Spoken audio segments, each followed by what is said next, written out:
Haleluya. Baik, saya mulai dengan satu ilustrasi sederhana. Ada satu orang di kampungnya atau di desanya, dia suka memanah, dia jago manah. Jadi kalau teman-teman sekampung itu tahu, jadi kalau dia berburu misalnya ada burung namanya di desa ya, dia panah burung tuh bisa dapat itu jatuh burungnya.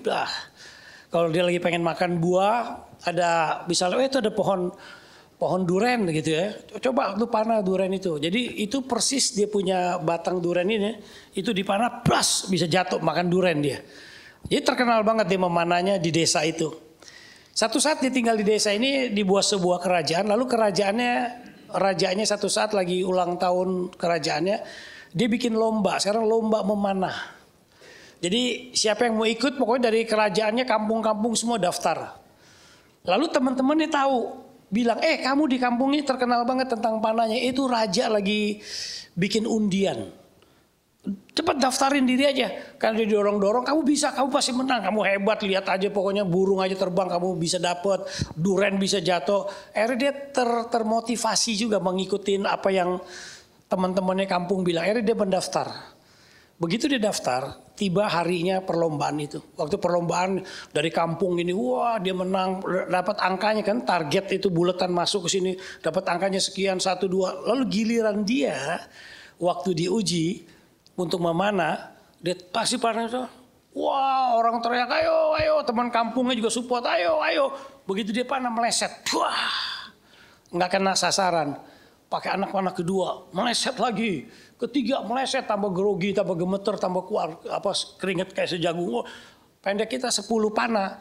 Akhirnya hasil itu sangat mengecewakan. Sampai akhirnya satu kampungnya teriak, ya bego begitu ngikut pertandingan. Wah dengar kata-kata begitu dia tambah down saudara. Ilustrasi ini menggambarkan begini. Anak ini kenapa jago di kampungnya? Karena memang dia punya gift, punya nature. Gift dia bukan untuk dipertandingkan. Calling dia bukan untuk mendapatkan hadiah. Waktu kamu hidup di nature kamu menjadi jagoan, menjadi hebat. Tapi kamu hidup tidak di nature kamu menjadi bukan someone, not jadi somebody itu. Tapi dia nggak tahu dia kehilangan dirinya.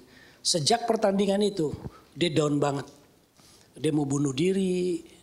Dia kecewa dengan hidupnya, kenapa saya bego begini, saya dipermalukan di depan orang. Dia down. Tahu gak kita, banyak kita tidak menjadi diri kita sendiri seperti yang Tuhan mau. Dan akhirnya kita penuh kegagalan, kita penuh kekecewaan. Nah sejak ulang tahun gereja ini, kenalin diri gereja ini Tuhan panggil seperti apa maunya. Ada banyak gereja juga tidak menjadi apa yang Tuhan mau. Maka gereja bukan menjadi berkat, tapi gereja menjadi tempat tertawaan orang. Karena dia menjadi tidak seperti yang ada di nature gereja itu. Karena setiap gereja itu punya DNA. Jadi sama Tuhan ciptain kita punya sidik jari, setiap gereja itu punya sidik jarinya yang gak pernah sama dengan gereja lain. Maka kalau kita coba menjadi gereja orang lain, ikut-ikutan, maka kita akan kecewa. Saya sederhana, saya baru pulang dari Singkawang, saudara. Nanti ada kesaksian juga dari Singkawang.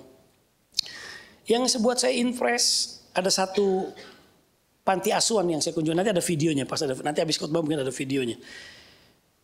Saya diajak pelayanan itu tepatnya kuburan Chinese. Kalau saudara pernah ke Singkawang itu 3 suku yang besar di sana. Disebut apa ya? Cidayu. Cina, Iunya Melayu, Dayak. Cina, Melayu sama Dayak itu yang 3 suku dominan. Jadi ada kuburan Cina tuh, tau kuburan Cina gede-gede tuh. Makanya kalau orang makannya banyak tumpuk-tumpuk kita bilang kayak kuburan Cina lu gitu. Oh gede-gede gitu. Sebakul gitu, seabrak-abrak gitu. Lalu di tempat itu dia dapat tanah. Orang kasih 200 meter kalau nggak salah pertama free, lalu dia beli lagi sedikit. Dia mulai dengan sepetak bangun panti asuhan itu. Tapi waktu dia mulai bangun panti asuhan itu, dia kagak punya duit loh. Tapi ya Tuhan gerakin bangun di situ. Dia bangun di situ, begitu dia bangun petak, pakai cor, ada truk datang bawa bahan bangunan. Ada banyak orang Chinese kan pergi ke kuburan kan, dibersihin kuburan, lagi disembayang. Dia lihat kok ada bangunan apa itu ya. Kok bangunan ini nggak seperti lain ya, apa kuburan baru di situ atau apa. Dia numpang tanya, Pak mau bangun apa di sini? Oh panti asuhan. Begitu orang Chinese dengar panggil panti asuhan, itu yang setiap orang yang nyembah kuburan, bersihin, sembahyang, bantu loh. Sampai panti itu jadi. Dan waktu saya datang udah gede loh. Itu berarti dia udah pelayanan itu 20 tahun. Udah ada gedung SMA-nya sampai SMA Kristen dibangun di depan kuburan. Kadang Tuhan tuh panggil kita tuh, itu yang disebut DNA. Nama pendetanya ini gak terkenal, gak ada yang tahu. Tapi buat dia adalah dia orang yang berhasil karena dia menjadi seperti yang Tuhan mau. Ada satu lagi, waktu 2-3 bulan lalu saya ke Jakarta. Saya pelayanan di teman saya. Juga saya pelayanan lama, 20 tahun yang lalu. Akhirnya dia bilang kalau nanti mampir ke Jakarta main lagi. Saya main lagi. Dulu waktu pertama saya datang, gerejanya itu sederhana, gak punya apa-apa saudara. Begitu datang, makanya dia pengen saya datang kasih lihat. Gerejanya udah bangunannya bagus banget. Lalu saya tanya, karena baru punya waktu banyak ngomong sama dia kemarin makan, jadi ada waktu panjang.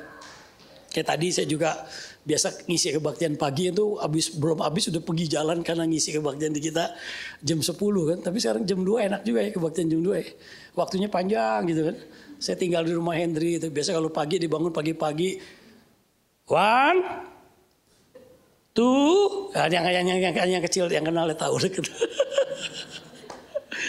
Sekarang enggak pada tidur semua, Hendri tidur tenang. Jadi nggak usah buru-buru, gereja jam 2. Jadi ada enaknya tadi dia bisa bagian pagi ajak makan, bisa ngobrol panjang gitu. Nama teman saya juga kemarin pas habis itu setelah nggak ada pelayanan lagi. Biasanya saya di Jakarta bisa pelayanan 3-4. Tapi kali itu memang teman saya memang mau relax, tahun ini saya mau relax aja gitu. Jadi nggak dikejar-kejar pelayanan gitu. Jadi kita bisa menjadi diri kita sendiri. Udah banyak ngomong sama dia. Baru diajak keliling sama gereja dia. Kamu gimana dapat tanah itu? Tanahnya gede dia dapat. Hampir 1.500 meter. Terus sini saya ajak. Diajak ke belakang gereja dia ternyata ada kuburan. Kuburan orang Chinese lagi suruh gede. Nah, gimana kamu cerita dapat itu? Jadi dapat tanah itu dibilang di daerah situ itu memang terkenal satu daerah Chinese lah gitu. Jadi tuan tanahnya banyak. Nah dikasih lah sama, dikasih free 200 meter tapi sisanya jualan di dagang. Kan orang Chinese pintar dagangnya gitu kan. Ya kan? Jadi tujuannya juga gini, gue kasih tanah 200, ya ini ada kuburan ya, lu jaga kuburan ya, di depannya 500 lu beli dengan harga murah. Jadi kurang lebih disuruh jaga kuburan lah. Tapi dari 500 itu dari dia kumpulin duit, jemaatnya maju, jadi 1.500 sekarang dia punya, dia bangun gede loh saudara. Jadi lewat cara apa? Orang kasih tanah untuk jagain kuburan. Tapi di situ itu tempat yang kita tahu kalau Jakarta disebutin namanya saudara itu daerah radikal. Nggak mungkin ada gereja bisa dibangun di situ. Setiap bangun gerejanya ditutup. Termasuk teman saya salah satu, dia kenal dia satu angkatan. Dia buka di situ, udah mulai bangun, diresolusi, ketutup. Akhirnya pendetanya kena stroke. Akhirnya meninggal. Karena begitu susah di tempat itu untuk bangun. Tapi Tuhan punya cara sendiri untuk supaya gereja itu ada di tengah radikal sama dia. Karena dia pengusaha Chinese di situ. Ya berarti lingkungannya kenal sama dia semua kan. Satu-satunya gereja yang bisa berdiri. Artinya apa? Kalau Tuhan udah mau bangun gerejanya nggak ada yang bisa tutup saudara. Dia bisa tembus segala cara. Nah, jadi sebenarnya bagaimana kita menjadi nature diri kita sendiri. Nah hari ini ada satu pelajaran yang bagus tentang iman yang menembus batas. Bagaimana kita punya iman yang menembus batas. Kita punya gereja yang menembus batas. Kita punya kehidupan yang menembus batas. Supaya kita tahu menjadi diri kita dan kita ya bisa menjadi diri kita sendiri. Karena banyak orang sekarang menjalani hidup tapi dia tidak menjalani hidup diri dia sendiri. Dia menjalani hidup apa kata orang. Sekarang berapa banyak orang menjadi frustasi karena dia menjalani hidup mamanya. Mamanya minta mati-matian lu sekolah itu. Bapaknya bilang sekolah itu, sekolah dagang bisnis. Padahal anaknya gak punya calling untuk bisnis. Tapi untuk menyenangin orang tua akhirnya dia sekolah lah di situ. Tapi dia tidak menjalani apa yang dia mau. Tapi dia sedang menjalani hidup papa mamanya. Ada banyak kita tidak menjadi diri kita sendiri loh. Makanya kita frustasi, kita kecewa hidup ini. Karena kita tidak menjalani apa yang kita cintai. Oke, kita bahas ini, iman yang menembus batas. Oke, kita mulai dengan satu ayat. Saya akan kupas Matius 15, 21 sampai 28. Ya, kita sistem perikop satu-satu kita bahas. Kita baca dulu sama-sama ayat 21 ini ya. 1, 2, 3. Lalu Yesus pergi dari situ dan menyingkir ke daerah Tirus dan Sidon. Ini satu daerah. Lalu dijelaskan tentang lokasi di mana Yesus ada. Lokasinya kita perlu memahami latar belakang di mana Yesus berada. Dalam konteks ini, ia sedang berada di daerah Tirus ini dan Sidon ini. Daerah di luar Israel, artinya di luar Israel. Yang dikenal dengan keberagaman budaya dan kepercayaan.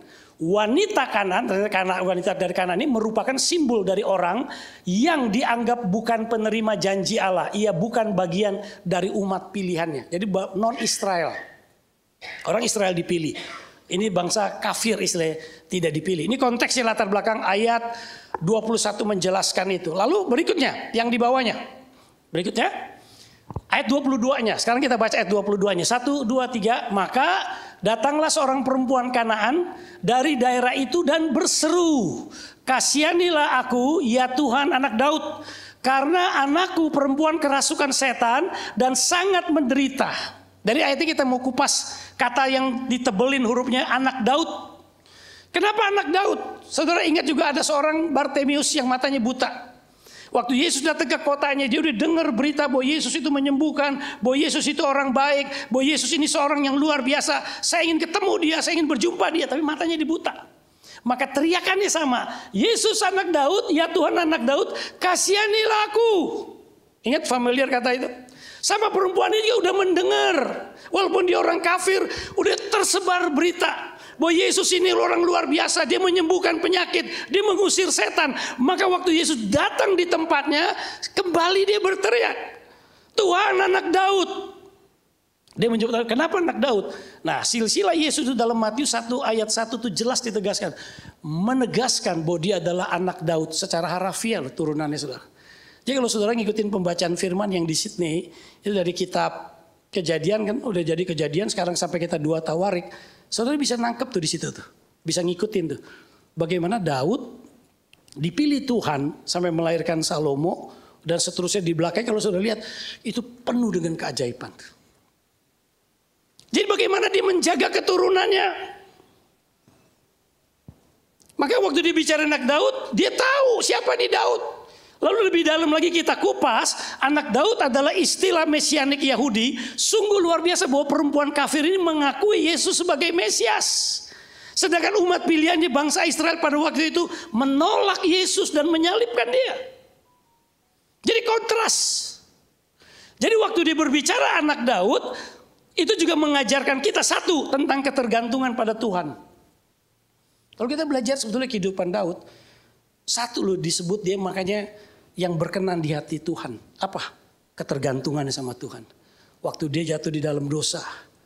Makanya kedua dia berkata pertobatannya sejati. Dia bergantung sama Tuhan. Waktu Nabi Nathan datang sama dia. Engkau telah berdosa begini membunuh seorang suami.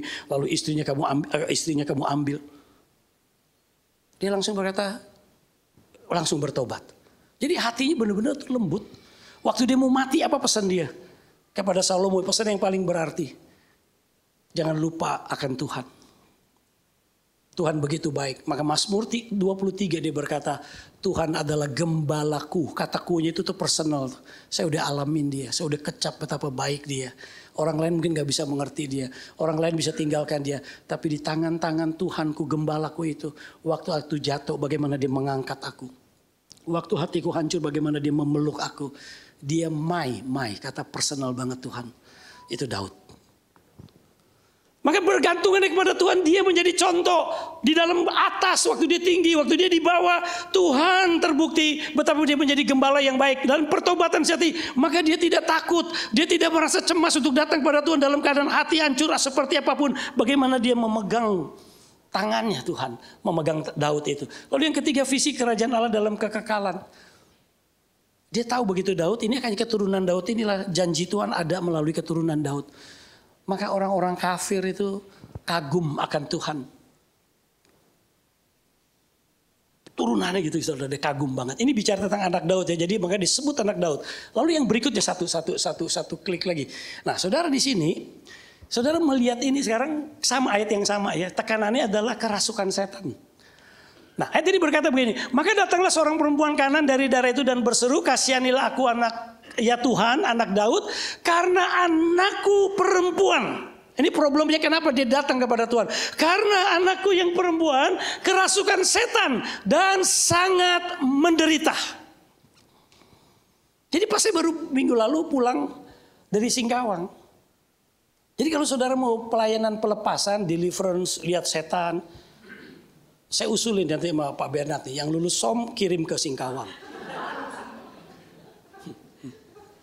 Saudara, teman saya di Singkawang itu bilang loh, pendeta pun lagi pelayanan, itu saudara diuji loh. Itu tuh orang-orang situ ilmunya kuat. Saudara lagi mau khotbah tuh di jampe-jampe di apa. Saudara kalau nggak kuat, ada yang pendeta lagi khotbah kesurupan. Jadi saya rasa bagus nih, Henry boleh dikirim ke situ. Bisa dikirim. Itu ujian saudara, betul-betul saudara. Waduh, tempat pelayanan itu Singkawang masuk lagi pedalaman. Waduh, luar biasa itu saudara. Saya ketemu pendeta-pendeta dari daerah tuh bagaimana dia tidur, ular masuk ke dalam rumahnya. Waduh, seru itu saudara. Peperangan rohaninya. Nah, kerasukan setan ini buat kita di Australia udah jarang dengar. Pernah dengar di sini ada orang kesurupan? Hah? Jarang ya? Palingan di sini kesurupan dibilang mental illness dibawa ke rumah sakit. Nah, saudara, memang di Australia ini kita bisa belajar. Pokoknya di mana tempat kita bisa belajar. Saya banyak ke Singkawang, kemarin saya belajar sesuatu. Pertama kali saya datang ke Perth, saya ingat juga pasti baru belajar. Tapi di Indonesia udah biasa tuh pelayanan deliverance, pelepasan. Pas datang ke Perth, saya masih ingat ada orang seperti gejalanya kerasukan. Wah, tangannya gini saudara. Orang bilang nih rohwan, imlak, wankong lah segala macam. Itu dipanggilin pendeta saudara. Diusir, ditengki, dalam nama Yesus keluar. Wah, masih manifestasi. Dalam nama Yesus keluar. Setan yang gak keluar, pendetanya yang keluar. Udah malu, udah gak bisa buat apa-apa saudara. Panggil lagi Romo dari gereja Katolik. Yang bagian wah pakai air suci, pakai minyak urapan. Sekali lagi Romonya keluar, setannya gak keluar. Yang ketiga, dengar saya nih dari Indonesia mungkin banyak jin-jinnya di Indonesia. Saya dipanggil saudara, sama tongking lagi tanya, sayanya keluar saudara. Enggak sembuh juga. Akhirnya tuh tuan rumahnya ya, keluarganya bilang aduh udah kita ada. Panggil ambulan, datang suntik, tidur lemas kan plak. Masuk rumah sakit, besok darahnya diambil, air kencingnya diambil, diperiksa. Ternyata keracunan kosmetik.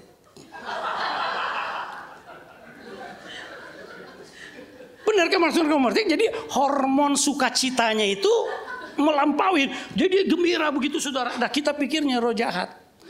Nah di situ saya belajar. Enggak selamanya orang bermanifestasi itu setan. Sebab kalau setan dengar nama Yesus pasti dia keluar. Nah, sekarang saya bisa bedain. Jadi satu saat saya jadi panggil anak muda, katanya lagi pergi ke basket, lalu pulang, lalu manifestasi.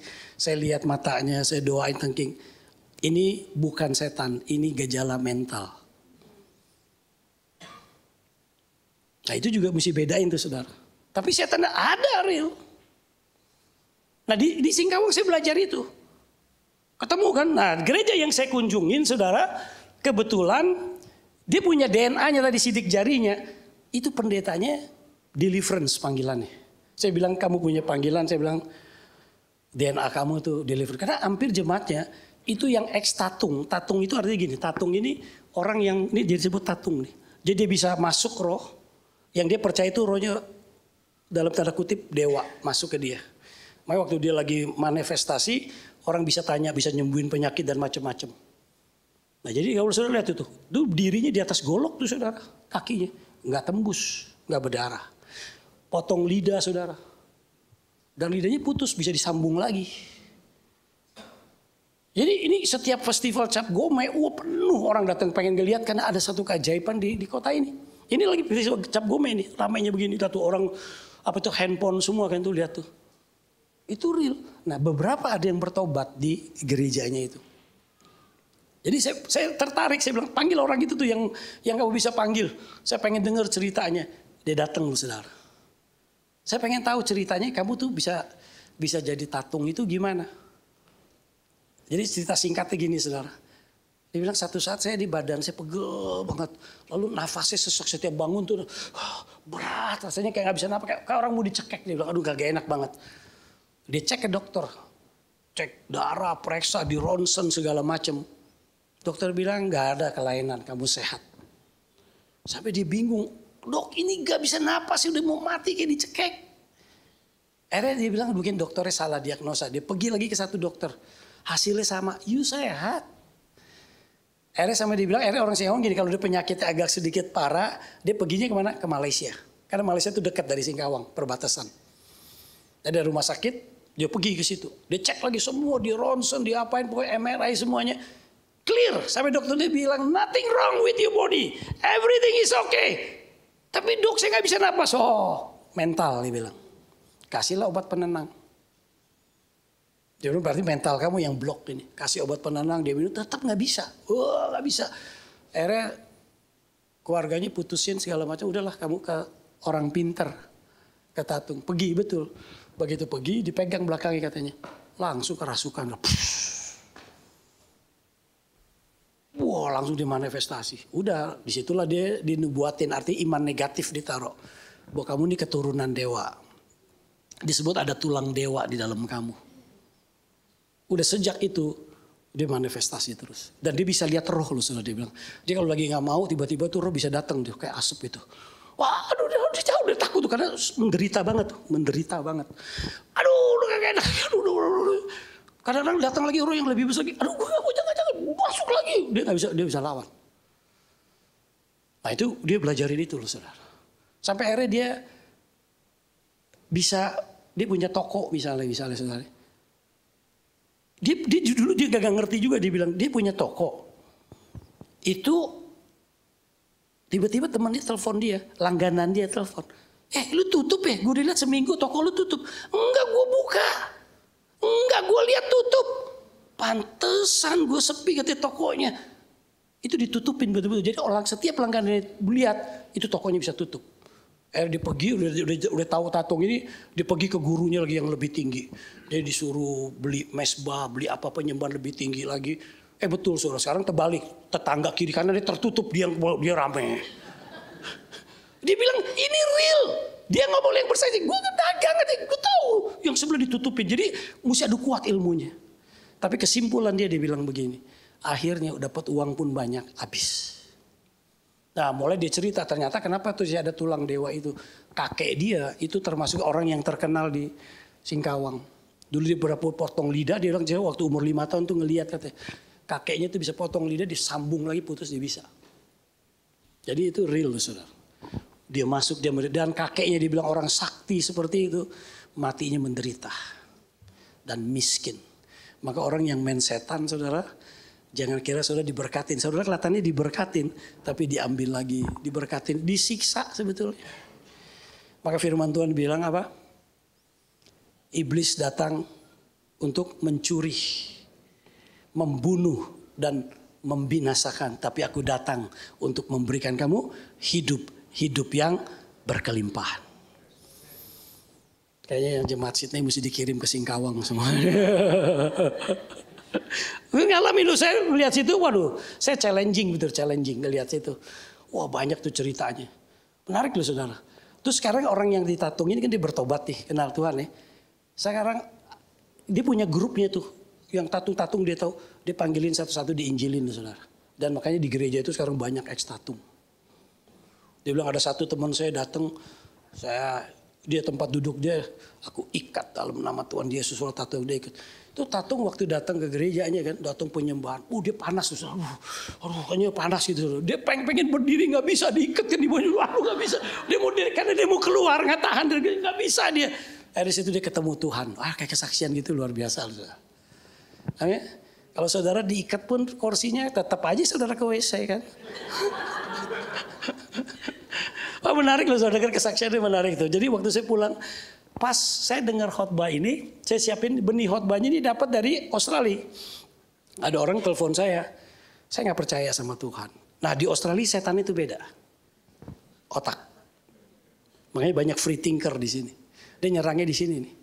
Karena negara kita udah maju, nggak ada orang kesambet, nggak ada orang kayak gitu-gitu, nggak dianggap lah, dibawa ke mental hospital, lu dikunciin aja selesai loh. Setan juga pinter, dia bilang wah kalau di Australia nggak kena yang begini nih, otak yang dikenain. Saudara nggak punya percaya sama Tuhan. Saudara ngelihat mujizat nggak bisa percaya mujizat. Ini yang diserang nih saudara. Ini termasuk orang pintar lagi datang. Dia lagi jalan bawa anjingnya. Terus dia ngomong sama saya nggak percaya Tuhan. Kadang-kadang percaya gitu, udah percaya. Tapi terus ada satu yang logik dia tuh mengalahkan gitu. Logik dia mengalahkan. Nah akhirnya saya bilang, kayaknya saya pernah dengar deh tentang Alkitab tentang anjing. Nah hari ini kita bicara teologi anjing. Nah di sini nih saudara, lihat ya.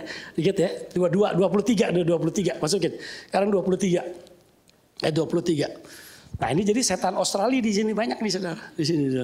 Nah ayat 23 ya, kita baca ayat 23 ini. 1, 2, 3. Tetapi Yesus sama sekali tidak menjawab.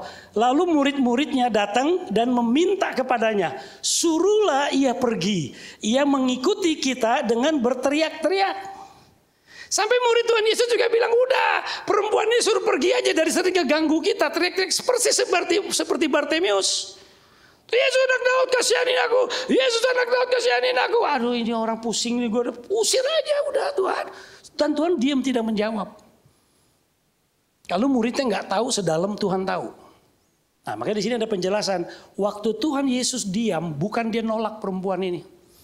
Karena melanggar apa yang diatur dong. Ingat ya Matius 28 itu. Pergilah ke seluruh dunia, jadikan semua bangsa muridku. Artinya keselamatan itu ada juga di non-Yahudi. Makanya di sini tuh Yesus praktekkan ada orang kafir. Yang kelihatannya Tuhan juga benci. Tuhan diam, Tuhan tidak menjawab. Tetapi bukan berarti dia tolak. Tetapi undangan untuk iman yang lebih dalam. Iman yang melampaui batas kepercayaan orang Yahudi. Kebudayaan apapun lebih dari itu dia tembus. Perempuan ini menjadi contoh. Bahwa kita pun bisa menyentuh hati Tuhan. Kita mendapat prioritas dari Tuhan. Yesus sengaja bertindak sesuai budaya Yahudi. Dia melampaui batas Yahudi, budaya Yahudi. Yang memandang rendah bangsa kafir. Dia pakai sombong rohani kan, dia merasa bangsa pilihan. Untuk menyatakan transformasi radikal melalui iman perempuan itu. Allah mungkin tidak datang sesuai waktu yang kita inginkan. Tetapi dia tidak pernah terlambat. Mungkin kita maunya sekarang. Tapi Tuhan bilang, aku gak bisa diatur sama kamu. Mau saya ngatur, saya Tuhan kok. Bukan kamu Tuhannya. Tapi sering kali kita mengatur Tuhan. Oh ya, dia berteriak ini, Tuhan Yesus diam kan. Oke, yang berikutnya 24. Nah waktu 24 jawab Yesus. Aku diutus hanya kepada domba-domba yang hilang dari umat Israel. Tambah yang lain kan murid-murid tambah, wah betul. Bangsa Yahudi tambah gede kepala. Wah lihat kan, dia diutus hanya untuk Israel. Orang benar, tapi dia nggak tahu apa yang Tuhan pikir lebih dalam. Melampaui apa pengetahuanmu.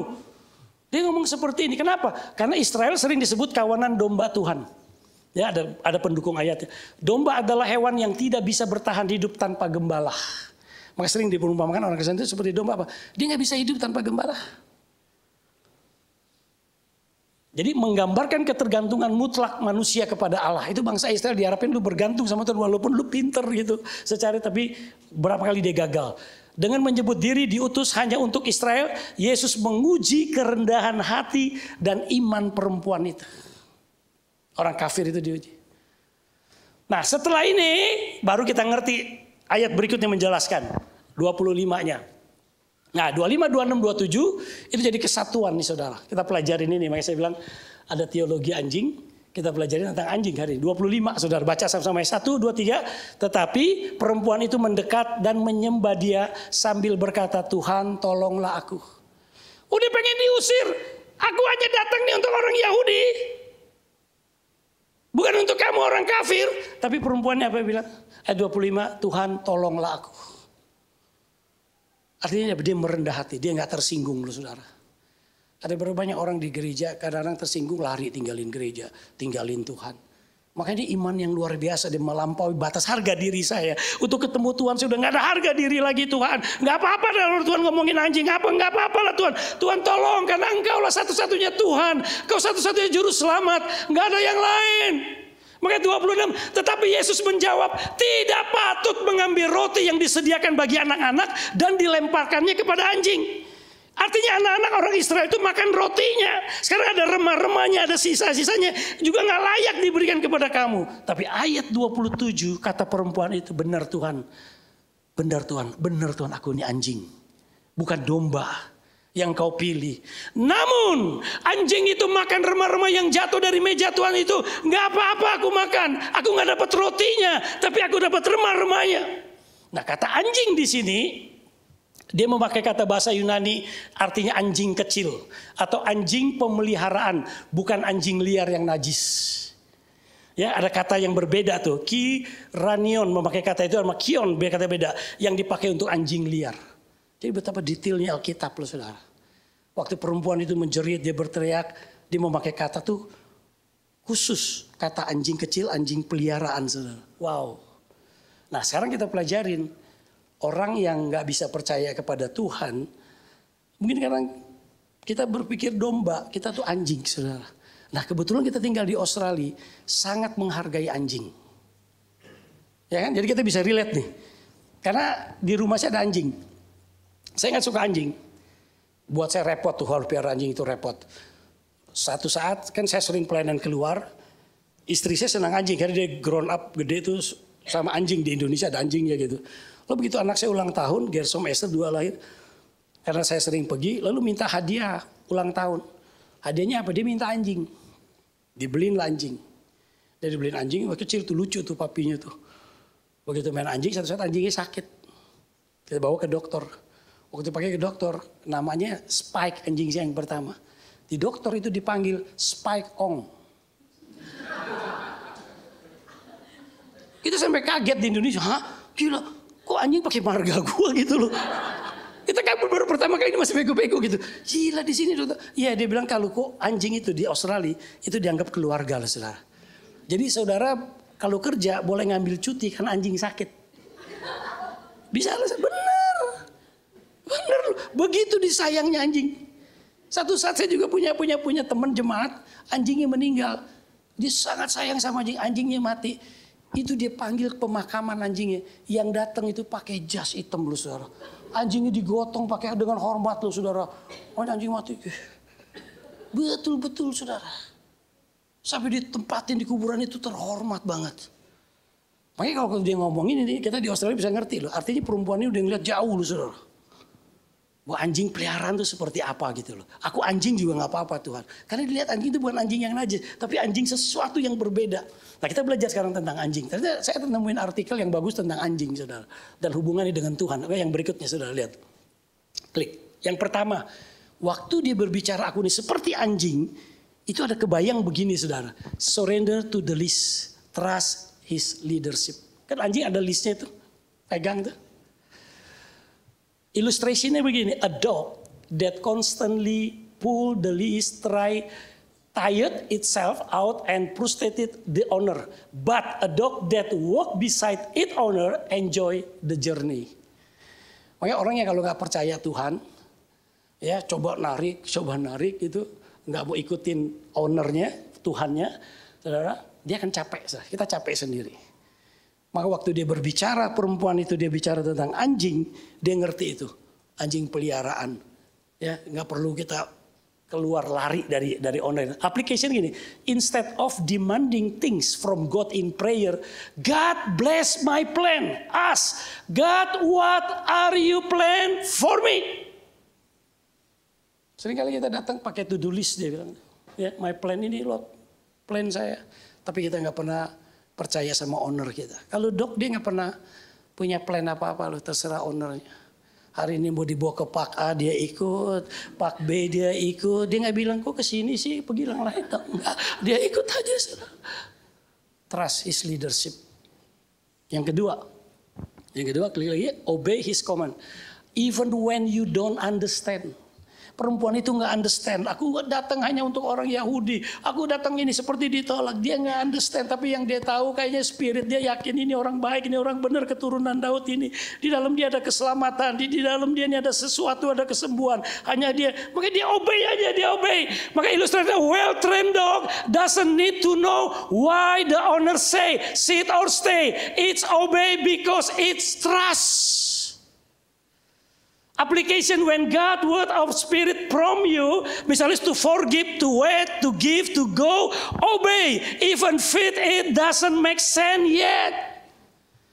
Enggak make sense, obey. Itu luar biasa, saudara. Kita anjing makanya bisa belajar, saudara. Kebetulan saya punya anak, Gersom, istrinya namanya Kartika. Kartika ini lebih menyayangin anjing, saudara. Saya belum dikasih mantu, dikasih anjing 2 sekarang, saudara. Dia beli lagi anjing, dia betul-betul bisa train anjing, saudara. Itu anjing dikasih makanan kayak gitu, dikasih, wait. Udah keluar di luar, nggak makan, saudara. Go, baru dia makan. Suruh jalan, wait, dia stay. Obey banget, saudara. Boy, dia bisa train pokoknya macam-macam tuh, suruh guling-guling, suruh ini, suruh. Dia train betul-betul. Obey, saudara. Jadi anjing itu luar biasa, saudara. Oke, yang ketiga kita belajar apa dari anjing? Stop trying to train God. Illustration, a dog doesn't train its owner. It's follow. Yet sometimes we treat people like giving God a to-do list. Application instead of saying, God change this situation. Ask God, change me in this situation. Maka seringkali keributan suami istri apa? Suaminya doa. Tuhan rubah istriku Tuhan. Aku gak sanggup, aku gak tahan. Tuhan rubah dia. Istri juga doa di situ. Tuhan tolong rubah tuh suami gua tuh. Dia kurang ngajar, Tuhan rubah dia. Tapi Tuhan ajarin lewat teologi anjing ini, saudara. Change me Lord. Kalau suami berdoa rubah saya. Istrinya berdoa rubah saya. Dua-duanya berubah, baru ada kebaikan di situ. Application itu ya. Oke, yang berikutnya keempat. Recognize his voice over other noise. Illustration, a dog that know its owner voice won't follow stranger. Saya pernah bawa anjing teman saya, saudara. Wah, ini lucu nih, saya bawa ajak jalan ya. Coba aja kalau dia ajak jalan. Kira-kira baru 10 meter, 15 meter, anjingnya stop, dilihat ownernya lagi loh. Kayaknya mau jalan tarik berat susah, dia nggak mau. Karena dia tahu ownernya itu. Ini gue gak trust. Lo jangan-jangan dibawa ke pembantaian, lo dijadiin sop anjing gitu. Gue gak percaya, tampangnya gak meyakinkan juga gitu. Dia gak mau jalan. Dan obey, dia punya voice. Pernah dulu ada orang Surabaya datang, ada anjing orang Perth itu. Wah, pokoknya disuruh apa aja, mau coba yuk pakai sit. Dia ngomong sit down, bahasa Jawa gitu. Anjingnya ngomong, ngerti. Karena dia dengar voice. Siapa ownernya, saudara? Sama seperti kita kan. Yohanes 10 ayat 27. Domba itu mendengar suara gembala. Aplikasinya spend time in scripture and prayer. So you recognize God leading over your own desire and worldly pressure. Kita disuruh dengar sama Tuhan. Makanya perempuan Kanaan ini berkata, aku anjing gak apa-apa. Karena di dalam dia tahu, aku anjing peliharaan, anjing yang berbeda. Yang hanya orang Australia ngerti. Makanya mesti ngerti. Yang kelima, terakhir, enjoy the work. Peace in his guidance. Illustration, a dog that trusts its own ownernya enjoy the work without anxiety. Application, when you truly let God lead, you will have peace even in uncertainty. Jadi banyak ketidakpastian hidup di dunia ini. Tapi kalau kita percaya Tuhan yang memegang kita, seperti owner itu percaya sama dognya. Yang kita pelajarin hari ini. Walaupun kita bukan orang Israel, tapi kita mendapat tempat yang luar biasa di hadapan Tuhan. Ya, mari hari ini kita percayakan iman kita lagi, hidup kita ini kepada Tuhan. Amin. Yuk kita tundukkan kepala, kita nyanyikan pujian.